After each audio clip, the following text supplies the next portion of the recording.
Bersama dengan jajaran pejabat teknis di lingkungan pemerintahan Kota Palembang, Harno Joyo, Wali Kota Palembang, kembali ajak masyarakat laksanakan kegiatan safari subuh dengan sholat subuh berjamaah di Masjid Al-Wahab, Jalan Puding, Kelurahan 20 Ilir D3, Kecamatan Ilir Timur 1.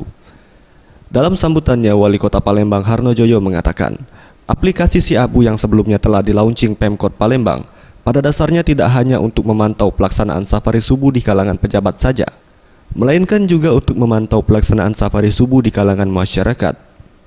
Dan jika berdasarkan aplikasi ini dinilai cukup rajin, Pemkot Palembang telah mempersiapkan penghargaan, yakni berupa 5 paket umroh untuk masyarakat dan 5 untuk pegawai pemerintah Kota Palembang. Termasuk masyarakat kita, seluruh pegawai masyarakat kita. Dan nanti mungkin yang aktif akan diberikan reward, akan diberikan reward, penghargaannya umroh tadi untuk masyarakat Limo, untuk para pegawai Limo.